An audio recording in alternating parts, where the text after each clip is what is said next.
இந்தியாவில் ஊழலற்ற நல்லாட்சியை வழங்கி வரும் பிரதமர் மோடியின் கருத்தை வலுப்படுத்த வேண்டும் என்று இந்திய ஜனநாயக கட்சியின் நிறுவனரும் பெரம்பலூர் தொகுதி வேட்பாளருமான பாரிவேந்தர் வலியுறுத்தியுள்ளார். லால்குடி பகுதியில் வாக்கு சேகரித்த போது அவர் பேசியதை பேச்சு பேட்டி அரசியல் பகுதியில் காண்போம். இப்ப நடக்கிற தேர்தல் பாராளுமன்ற தேர்தல், டெல்லிக்கான தேர்தல். இப்ப டெல்லியில யார் ஆட்சி அமைப்பது அப்படின்னு பாக்குற போது கடந்த 10 ஆண்டுகளாக மரியாதைக்குரிய மோடி அவர்கள் எந்த குற்றமும் இல்லாமல், எந்த கம்ப்ளைண்டும் இல்லாமல் சிறப்பாக ஆட்சி புரிந்திருக்கிறார். நாட்டு வளர்ச்சிக்காக பல திட்டங்களை கொண்டு வந்திருக்கிறார். அவருடைய ஆட்சியில் எந்த ஒரு குற்றமும் அல்லது ஒரு கரப்ஷன்ங்கிறதோ அதெல்லாம் கிடையாது. அங்க அங்க அவங்க 70 பேர் இருக்காங்க அவங்க அமைச்சரவையில். யாராவது ஒருத்தராவது இந்த மாதிரி இங்க லஞ்சம் வாங்கினாரு, ஊழல் பண்ணாரு இல்லவே இல்லை. அந்த வகையில நல்ல ஒரு ஆட்சியை கொடுத்துட்டு இருக்கிறார்.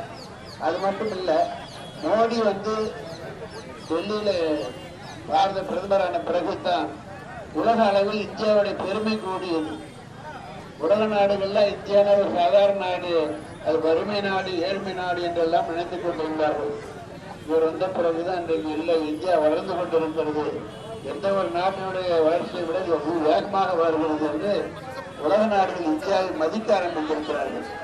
ஒன்று வச்சுக்க, உங்களுக்கு வீட்டுல முக்கியமா அந்த தலைமையா இருக்கிற குடும்ப தலைவருக்கு மரியாதை இல்லை என்றால் உறுப்பினர் யாராக இருந்தாலும் மரியாதை இல்லைத்தான். அது மாதிரி இந்திய பிரதமருக்கு மரியாதை இல்லை என்றால் நாட்டுக்கு பெரிய மரியாதை இல்லை, தமிழ்நாட்டுக்கும் மரியாதை இல்லை, நமக்கும் மரியாதை இல்லை. அந்த மரியாதையை கூட்டி கொடுத்திருக்கிறார், பெருமையை கூட்டி கொடுத்திருக்கிறார். அதனால அவருடைய காலத்தில் தான் இந்தியா நிச்சயமாக வளர முடியும். யார் வந்தாலும் இது மாதிரி நடக்காது. நமக்கு பெரிய வாய்ப்பு இன்றைக்கு நாம் பாரத பிரதமர் மோடியை பெற்றது. அவருடைய கரத்தை வலுப்படுத்த வேண்டியது நம்முடைய ஒவ்வொருடைய கடமையாக இருக்க வேண்டும். அந்த வகையில் 2024 தேர்தல் என்பது நல்ல எம்பியை நீங்க தேர்ந்தெடுக்க. கடந்த முறை தேர்ந்தெடுத்தீர்கள், என்ன செய்தீர்கள் என்பதை உங்களுக்கு புத்தகமாக போட்டு கொடுத்திருக்கிறேன்.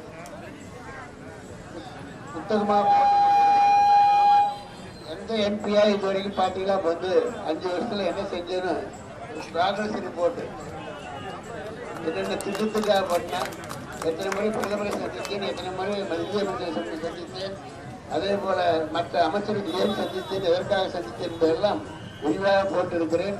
நான் செய்த காரியங்கள் தொழில் என்ன என்பதையும் நாங்கள் போட்டு கொடுத்திருக்கிறோம். இந்த தொகுதியில காலக்குடி ஊராட்சிக்கு சமுதாய கூடம் சேர்த்து கடந்த ஆண்டுகளில் பல சமுதாய கூடங்களை இதே தொகுதியில் கேட்டவர்களும் செய்து கொடுத்திருக்கிறேன். நான் திரும்ப வருகிற என்னை வாக்களித்து வெற்றி பெற செய்தால் இந்த தாளக்குடிக்கு சமுதாய கூடம் நிச்சயமாக அமைத்து தரப்படும். அதோடு கூட 2வது தேவை உங்களுக்கு அப்பாதுரை தாளக்குடி ஊராட்சி இடையே உள்ள கொள்ளிடம் ஆற்றில் தடுப்பணை கட்ட வேண்டும் என்று கேட்டிருக்கிறீர்கள். அதுவும் நீங்கள் வாக்களித்து வெற்றி பெற்ற பிறகு இந்த 2 கோரிக்கைகளும் நிறைவேற்றப்படும் என்பதை தெரிவித்துக் கொள்கிறேன்.